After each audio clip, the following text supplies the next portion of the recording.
c'est une porte qu'ouvre Lucas Bellevaux et que j'aimerais prolonger avec vous. Parce que votre rapport, il a tout de même suscité, vous parliez des critiques en Algérie, mais aussi en France. Vous évoquiez la question des harkis, et à peine votre rapport a-t-il été publié au mois de janvier que plusieurs tribunes de harkis et de descendants de harkis étaient publiées dans le Figaro ou dans Le Monde.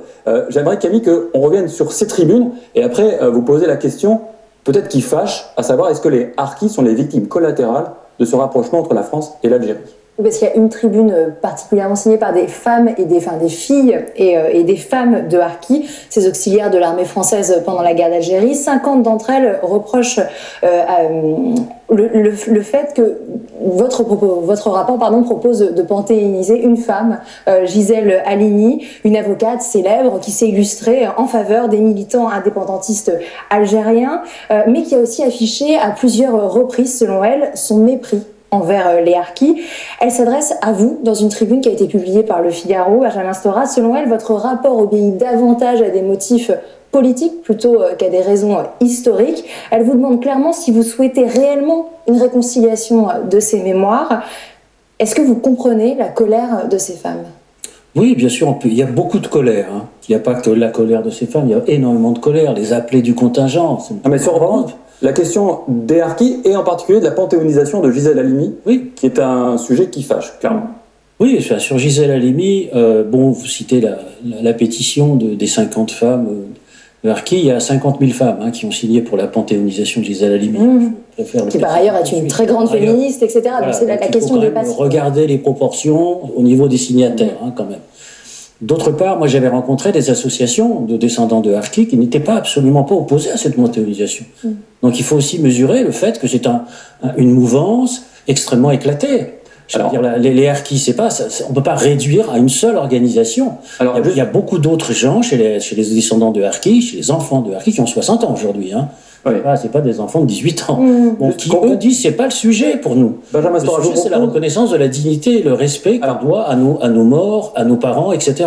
Donc on ne va pas, nous opposer à cette question de Gisèle Halimi, parce que tout le monde sait qu'en France et à l'échelle internationale, Gisèle Halimi est une immense figure. Alors, immense figure du féminisme, mais c'est pas à ce nom-là que vous vouliez la faire rentrer au Panthéon, c'était précisément au nom de ce combat pour l'Algérie. Attendez, laissez-moi terminer. Au nom de l'Algérie indépendante. Et s'il y a quelque chose qui fâche et qui est cité d'ailleurs dans la tribune, c'est un extrait d'une interview accordée par Gisèle Halimi à Pascal Clark. On est en 2010 sur France Inter.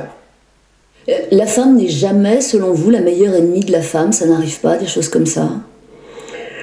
Je crois que quand la femme est la... Oui, ça arrive, et là, il y a ce que l'on appelle, moi j'ai appelé ça en référence à la guerre d'Algérie, les femmes harkis. Les femmes harkis, malheureusement, ça existe. Bon. Sous-texte, une femme qui trahit la cause des féministes, c'est l'équivalent des harkis, sous-entendu, harki égale traître. Vous comprenez que pour des descendants de harkis, et il y en a beaucoup en France, ce soit quelque chose d'extrêmement violent de l'imaginer au Panthéon, c'est-à-dire d'être parmi les grands hommes de la République. Bien sûr que je comprends, parce que ce mot est rentré dans un vocabulaire ordinaire qui est synonyme de trahison, et les harkis vivent douloureusement cela, depuis toujours. Bien sûr, je le comprends très bien. Mais aujourd'hui, Gisèle Halimi, c'est un tout. C'est à la fois l'anticolonialisme, c'est le féminisme, c'est le procès de Bobigny, c'est la lutte pour la défense des femmes qui ont été victimes de viols. C'est tout ça, une femme. C'est une femme qu'il faut prendre dans sa totalité, qui a peut-être prononcé des paroles malheureuses, bien sûr, vous prenez une phrase, mais qui a mené une vie extraordinaire. Bien sûr. Dans laquelle, précisément, toutes les femmes peuvent s'identifier.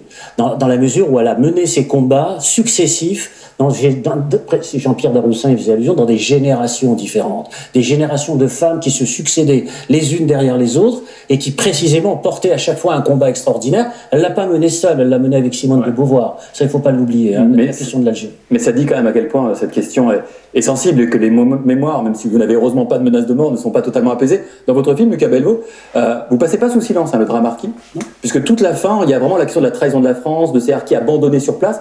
Vous aviez aussi le désir de raconter cette histoire. Oui, parce que il y a le drame des harkis et il y a le drame des pieds noirs. Moi, j'ai eu longtemps une vision extrêmement idéologique, anticoloniale, Ouais.